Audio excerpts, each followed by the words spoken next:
दिल्ली के 10,000 बस मार्शलों के लिए गुड न्यूज। 11 नवंबर से शुरू होगी नियुक्ति प्रक्रिया। तमाम आरोप प्रत्यारोप के बाद आखिरकार अब 10,000 सिविल डिफेंस वॉलंटियरों को फिर से रोजगार मिलने की प्रक्रिया शुरू होने जा रही है। सोमवार से इन्हें नियुक्त करने की प्रक्रिया शुरू होगी। मुख्यमंत्री आतिशी ने शनिवार को इस प्रस्ताव को मंजूरी दे दी। उन्होंने बताया कि एक सप्ताह के अंदर civil defence volunteer on duty होंगे, प्रदूषण के खिलाफ निभाएंगे अहम भूमिका।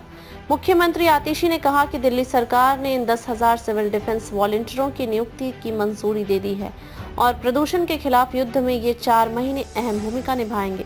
दिल्ली सरकार जल्द डिफेंस वॉलंटियरों की स्थायी नियुक्ति का प्रस्ताव उपराज्यपाल को भेजेगी, लेकिन जब तक इनकी स्थायी नियुक्ति नहीं होती तब तक फरवरी माह तक प्रदूषण के खिलाफ युद्ध में उन्हें तैनात किया जाएगा। सीएम ने कहा कि प्रदूषण हॉटस्पॉट की निगरानी से लेकर खुले में कूड़ा जलाने की घटनाओं को रोकने और शिकायतों के फॉलोअप में सिविल डिफेंस वॉलंटियरों की भागीदारी महत्वपूर्ण होगी। यह कंस्ट्रक्शन वेस्ट मैनेजमेंट और उससे उड़ने वाली धूल की रोकथाम, डीजल और जनरेटर के अवैध उपयोगों को रोकने से लेकर ग्रीन दिल्ली ऐप में आने वाली शिकायतों का फॉलोअप भी करेंगे। रजिस्ट्रेशन के 2-3 दिन के भीतर होगी तैनाती।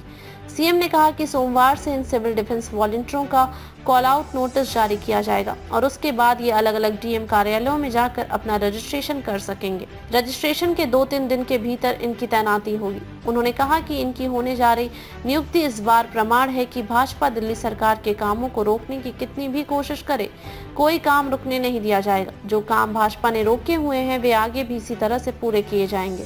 वॉलंटियर्स को 1 नवंबर से मिले मानदेय, भाजपा ने कहा। दिल्ली प्रदेश भाजपा अध्यक्ष वीरेंद्र सचदेवा ने कहा कि 1 वर्ष पहले आम आदमी पार्टी की सरकार ने सिविल डिफेंस वॉलंटियर्स सीडीवी को नौकरी से निकाल दिया था। भाजपा के दबाव के कारण मुख्यमंत्री आतिशी को उनकी सेवा बहाल का आदेश देना पड़ा है। उपराज्यपाल ने दिल्ली सरकार को 1 नवंबर से सीडीवी को तैनात करने का आदेश दिया था। इसके अनुसार उन्हें 1 नवंबर से मानदेय भी दिया जाना चाहिए। दिल्ली विधानसभा में नेता प्रतिपक्ष विजेंद्र गुप्ता ने कहा, दिल्ली सरकार ने 10,000 सीडीवी की सेवा बहाल करने का निर्णय विलंब से लिया है। उपराज्यपाल ने सरकार को इन्हें नियमित करने की प्रक्रिया शुरू करने और इसके लिए 3 सदस्यीय समिति बनाने का भी निर्देश दिया था। सरकार ने इस दिशा में कोई काम नहीं किया है। इससे सीडीवी का भविष्य अंधकार में बना हुआ है। सरकार इन्हें नियमित नहीं करना चाहती है, इसलिए वह दिशा में काम नहीं कर रही है। ये एक तरह से इनके साथ धोखा है।